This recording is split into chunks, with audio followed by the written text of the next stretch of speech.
Assalamu alaikum, beautiful students. This video is for the students of 11th class. Topic is a handful of dates, written by Tayib Salih.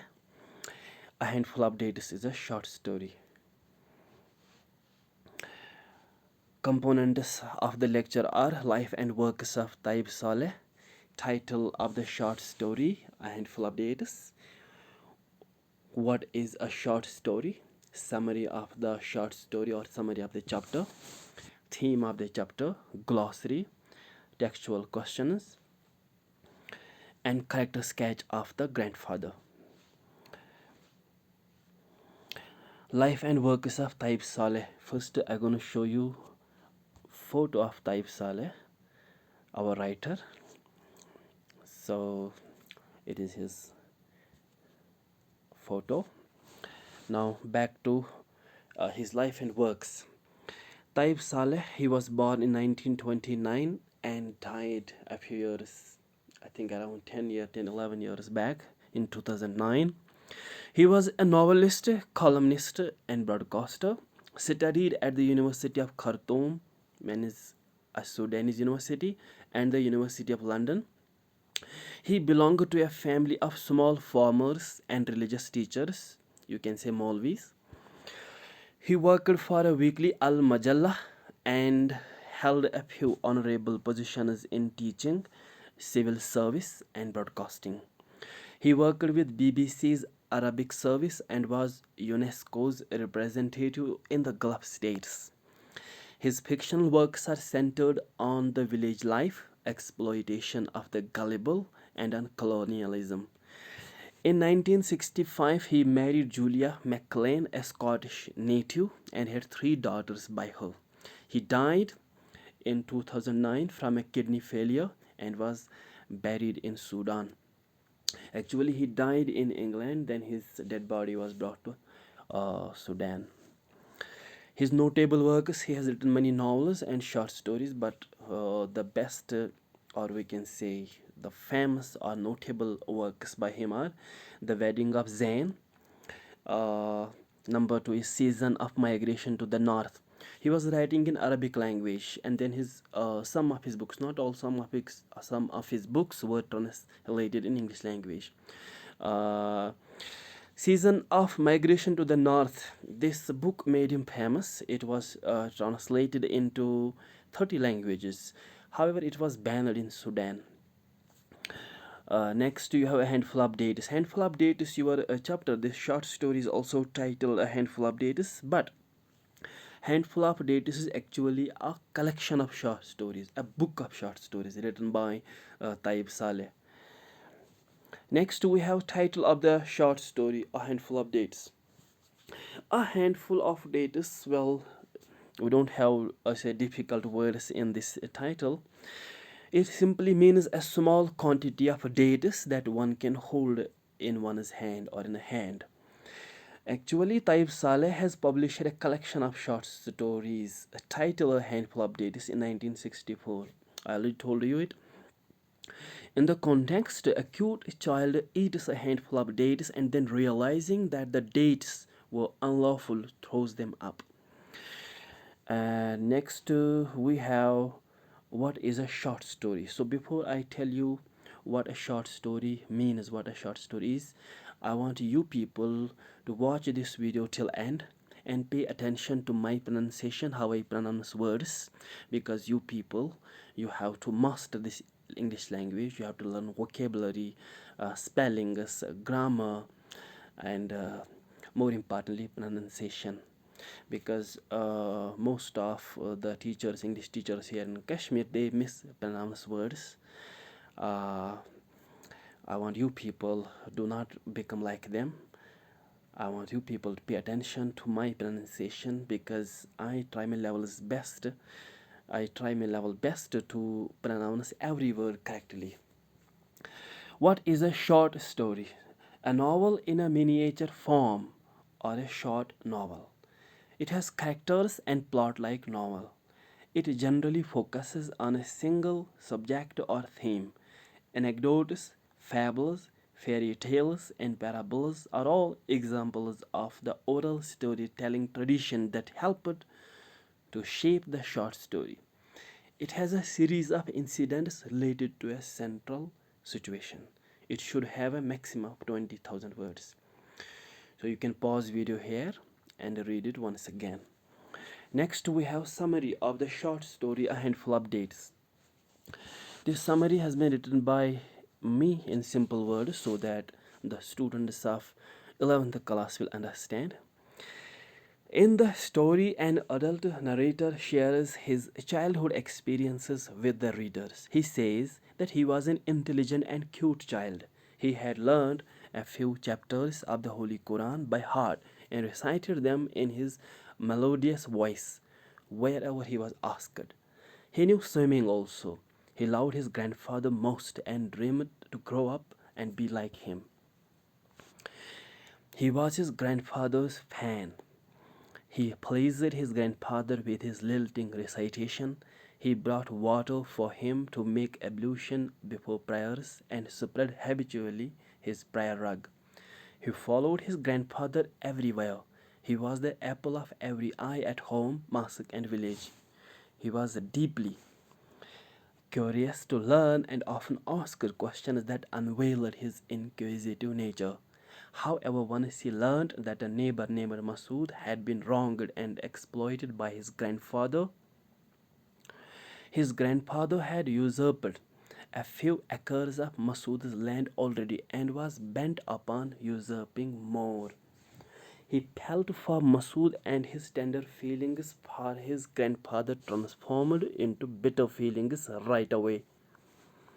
He discovered that Masood was a much married man. He discovered that Masood was a much better human being. Masood was a much better human being than his greedy and exploiting grandfather.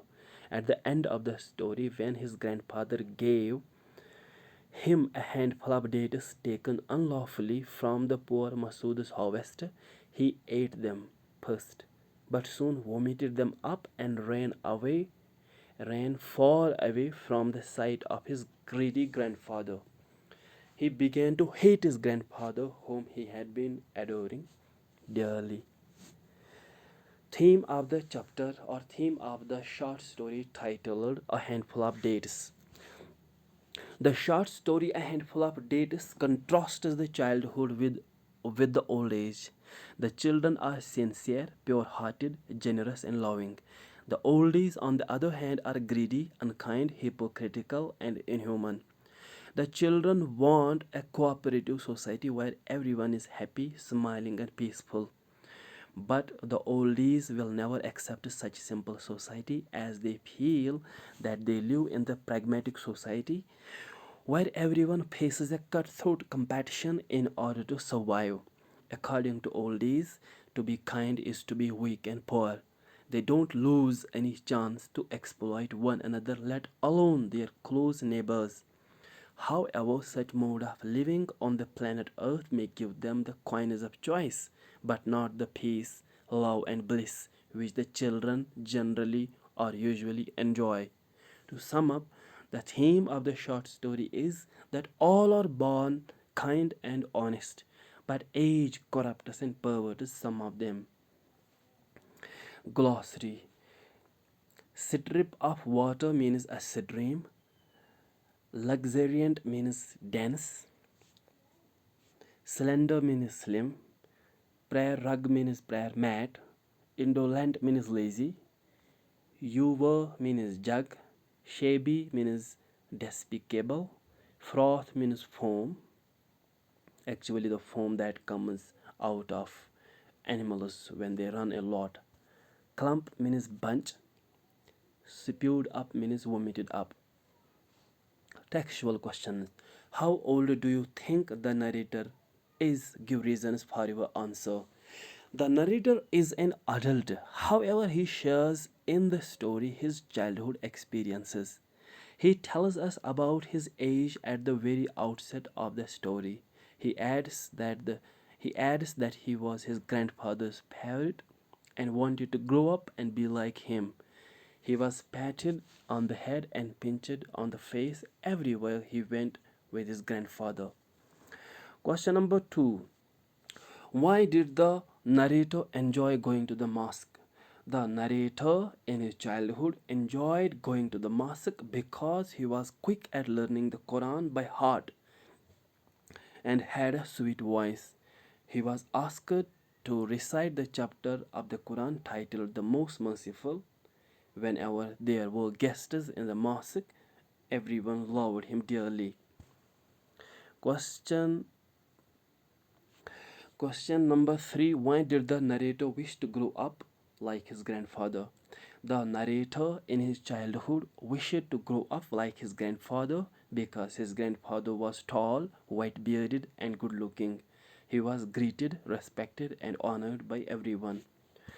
Question 4. What made the narrator his grandfather's favorite?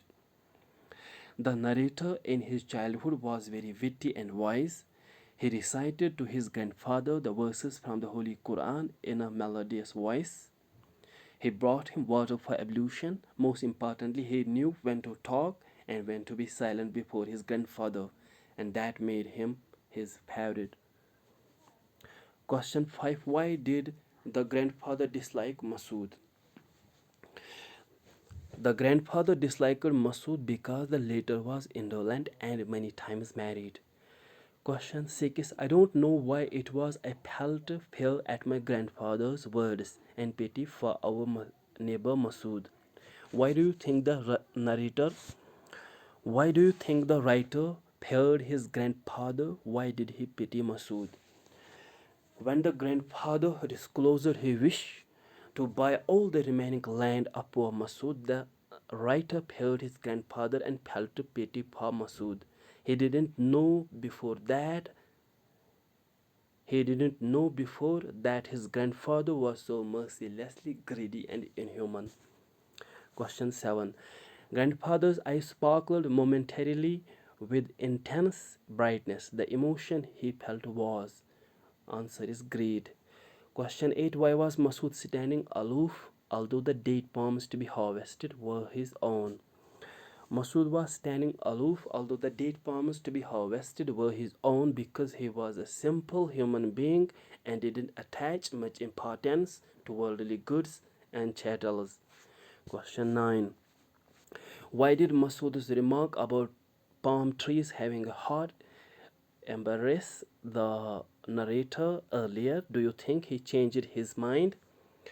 At the end of the date's harvest, give a reason for your answer. One is the narrator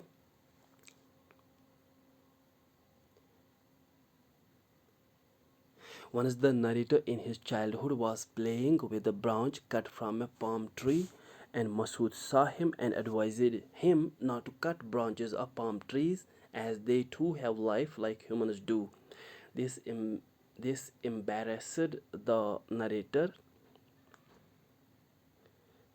and changed his outlook on life in general. He, at the end of the date harvest, despised his grandfather who was kind to humans and loved Masood who was kind even to trees. Actually, from here, despised his grandfather who was unkind to humans and loved Masood who was kind even to trees. Question 10. As everyone else walked towards the sacks of dates, Masood also moved but with extreme slowness. What thoughts do you think might have been going through his mind then? As everyone else walked towards the sacks of dates, Masood also moved but with extreme slowness because he might be thinking, how come some Muslim merchants exploited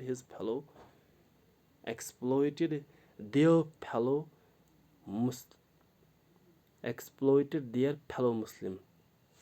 Correct is here, exploited their fellow Muslim in the name of trade, and how could their conscience allow it? The writer wanted to draw closer to Masood and touch his garment. What feeling do you think he had for Masood? He felt compassion for Masood, who had been wronged by Muslim merchants like a sheep by wild wolves. How does the young boy feel about his grandfather at the beginning of the story? The young boy loves, respects, adores, and feels proud of his grandfather at the beginning of the story. Question 13. What change do you notice in the boy's feeling towards the grandfather at the end of the story? The boy hates, disrespects, disobeys, and feels ashamed of his grandfather at the end of the story. Question 14. Why did the boy spew up the dates he had eaten? Did he plan to do it when he walked away from his grandfather? The boy spewed up the dates he had eaten to display his hate and disgust for his greedy grandfather. Yes, obviously, he might have planned to do it when he walked away from his grandfather. Draw the character sketch of the grandfather. The grandfather in the story is tall, slim, white bearded, and obviously old. He is very wealthy and is respected in his village. He is a famous merchant who has grown rich from scratch. He is religious and offers prayers regularly and listens to the recitation of the Holy Quran. He sometimes asks his grandson to recite some verses from Quran to him. He is loved by his grandson very much. His grandson wants to grow up and be like him. Outwardly, he is the best human being one can think of. However, he is in reality a wolf in sheep's clothing. He is a demon in human form. He has exploited his Muslim neighbor named Masood by grabbing almost all his land. He has actually made his fortune by destroying the family and life of poor Masood. He poses to be a good Muslim but is worse than the devil himself. His true self is discovered by his own grandson, who used to adore him but begins to despise him. His appearance is deceptive, and people like him are not worth our respect and greetings. So, with this, we came to the end of this lecture. Allah bless you, Allah bless me, Allah bless the whole world.